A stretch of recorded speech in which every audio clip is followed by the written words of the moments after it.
Hello, ఎక్కడున్నావు? నా కాలుకు ముళ్ళిరిగిందే. అయితే ఇప్పుడు ఏమైంది మరి? నువ్వు జీలకర్ర డబ్బాలు దాచిపెట్టిన 500 రూపాయలు పట్టుకుని హాస్పిటల్కి వచ్చిన.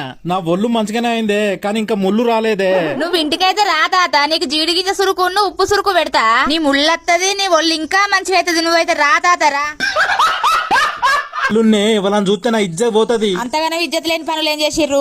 మీ ఇంట్లో కూరలు ఏమైనా కూలిపోయినా? మామిడికాయ తొక్కేసిర్రు. నువ్వు వచ్చిన రోజు ఏమేసిర్రు? మేక కూర. మరి రెండో రోజు? కోడి కూర.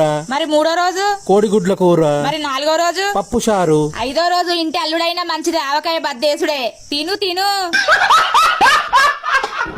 ఓటేసినవా? వేసిన మాగా. ఏంది ఏడ్చుకుంటా మాట్లాడుతున్నావు? ఇంతకు నీ గుర్తుకేసినవా? నా గుర్తుకేయలేదే ఓటు, ప్రతిపక్షపోని గుర్తుకేసినే ఓటు. ఓ బిత్తిరోడా, నీ గుర్తు పెట్టి గా గుర్తుకెందుకు వేసినావు? ఈ నెల రోజులు ప్రతిపక్షపోని గుర్తును విమర్శించి వాని మీద దుమ్మెత్తి పోసి వాని గుర్తు నా మైండ్ లో ఫిక్స్ అయిపోయింది. ఆడికి వేనాక అదే గుర్తు కనబడ్డది, దానికే ఓటేసిన. మీరెదిరింటామని సినిమాకి తీసుకెళ్లారా? నేను ఆవిడ్ని తీసుకెళ్లేదే, ఆవిడే నన్ను తీసుకెళ్లిందే. అలాగైతే ఓకే, మీరు మాత్రం డబ్బులు ఖర్చు పెట్టకండి. మొగుడు 1 మొగుడు 2 చూసారా? ఆ మొగుడు 2 ఎవడని చెప్పి తెలియలేక వాడు బాధతో ఆత్మహత్య చేసుకున్నాడు. హలో, అది 2 సిమ్ములేండి. 2 సిమ్ ఉన్నప్పుడు సిమ్ నోట్ చేసుకోవాలి. మొగుడు 1 మొగుడు 2 ఏమిటి? మా నాన్న తమ్ముడు వస్తుండ్రట ఊరికెళ్ళి, మర్యాదలకు లోటు రాకుండా చూసుకో బిడ్డ. మా అమ్మ నాన్న తిట్లనే అన్నమానే. ఇప్పుడు నేనేమన్నా బావోలని రమ్మంటున్నానా? నీ మా అమ్మ బామ్మర్దినే రమ్మంటున్నా కదా.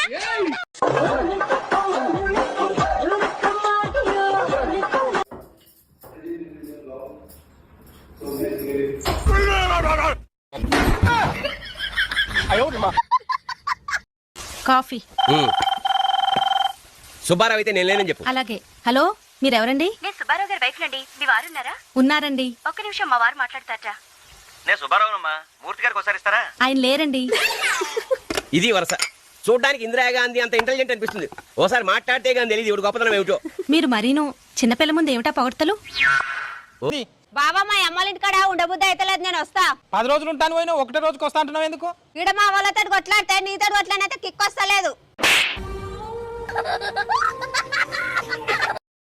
ఫిర్యాదుగా చెప్తున్నా, మేము 10 అంకెలు లెక్క పెట్టేలాగా మాట్లాడలేదనుకో, బట్టలు చదువుకుని మా పుట్టింటికి వెళ్ళిపోతా. 1 2 3 4 5 6 7 8 9.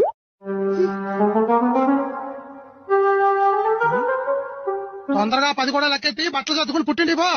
ఎందుకు? మాట్లాడేశారు కదా. అయ్యా, అమ్మాయి పుట్టిందంటగా? అవునయ్యా. ఏం పేరు పెడుతున్నావు? మా అమ్మ పేరండి లక్ష్మి. లక్ష్మి ఏంట్రా లక్ష్మి? ఇంకొకటి పేరు కాపీ కొట్టడానికి సిగ్గు అనిపించడం లేదురా? చిచ్చి చిచ్చి. లక్ష్మి లాకి షీమి షాకి మీలా షక్మిలా అని పెట్టుకొని అదిరిపోద్ది. పోలా అదిరిపో. నేసుకోమ్మా.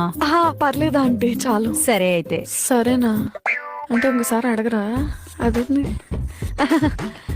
రెండోసారి అడగలేదేంటి అనుకుంటావు కదా. అడగందా అమ్మాయి నాన్న పెట్టదంటారు కదా. ఆ అమ్మ ఎవరో కాదు, మా అమ్మే. కాఫీ తీసురా. ఇంకెవడు? ఆ పొట్టేదో గోవిందే వస్తుంటాడు. మగవాళ్ళందరికీ కూడా ఛాలెంజ్ చేసి చెప్తున్నాను, మగోళ్ళు ఎంతమంది ఉన్నారు అంతమందికి కూడా. మేము నైటీలు వేసుకోవడం మానేయాలంటే మీరు 90 వేసుకోవడం మానేయండి. మీరు ముందు మానేయండి, మేము నైటీలు మానేస్తాం. మీరు ముందు ఎందుకు తాగుతున్నారు? కిక్కు కోసం తాగుతున్నారు. హే, నీ ఇయర్ రింగ్స్ చాలా బాగున్నాయి. మా హస్బెండ్ తెచ్చారు, 200 అయింది. అవునా? నీ టాప్ కూడా చాలా బాగుంది. ఇది మా హస్బెండ్ తెచ్చారు, 2000 అయింది. వావ్, నీ ఫోన్ ఇంకా బాగుంది. అది కూడా మా హస్బెండ్ తెచ్చారు, 20,000 అయింది. వావ్, మీ హస్బెండ్ ఎంత మంచివారే. అది మా డాడీ తెచ్చారు, 20 lakhs అయింది. అంబులెన్స్ సర్వీసా? ఏం జరిగిందమ్మా? నేను ఛాయ్ తాగుతుంటే ఛాయ్ గిలాస జారి నా చీర మీద ఛాయ్ పడ్డది. చీర మీద ఛాయ్ పడితేనే అంబులెన్స్ కావన్నా మేడం? ఏమన్నా పనున్నదా మేడం? అది కాదయ్యా, దాన్ని చూసిన భర్త నవ్విండు. అర్థమైంది మేడం. 5 నిమిషాల్లో అర్జెంట్ గా నేను ఇంటి ముందట ఉంటా. చెప్పండి అమ్మా, దేనికి వచ్చారు? రీల్స్ చేసి ఇన్స్టాగ్రామ్ లో పెట్టి నువ్వు ఫేమస్ అయిపోతావనా? అంతేగా మరి. నువ్వు ఫేమస్ అయిపోయి ఏం చేస్తావు చెప్పు? 4 రాళ్ళు వస్తే ఇలా వెనకేసుకుంటా. ఆల్రెడీ కిడ్నీలో 2 రాళ్ళు ఉన్నాయి, ఎందుకు మళ్ళీ? ఈ 2 పెట్టి ఇల్లు కట్టుకుంటా. హలో, ఇంజనీర్ గారు. చెప్పండి సార్, ఒక ఫ్లోర్ కట్టడానికి ఎంత ఖర్చు అవుతుందండి? డబలా సింగిల్ బెడ్రూమా? డబుల్ బెడ్రూమే. 25 లక్షలు అవుతుందండి. మరి పైన కట్టడానికి?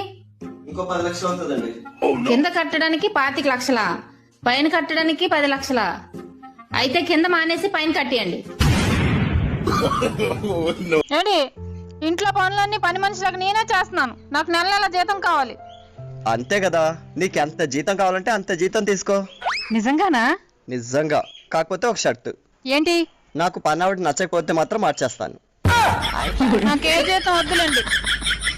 బాబాయ్, ఈ ఫోన్ పే పేటిఎం వచ్చిన దగ్గర నుండి ఎవ్వరు లాస్ అయ్యారో నాకు తెలియదు గానీ నేను మాత్రం బాగా లాస్ అయ్యాను. ఫోన్ పే పేటిఎంలు వచ్చిన తర్వాత అందరికి బానే ఉంది కదమ్మా, నువ్వెందుకు లాస్ అయ్యావు? ఈ ఫోన్ పే పేటిఎం లేనప్పుడు మా ఆయన జేబీలో 100, 50 దొరికేది బాబాయ్. ఇప్పుడు ఒక్క రూపాయి కూడా దొరకట్లేదు.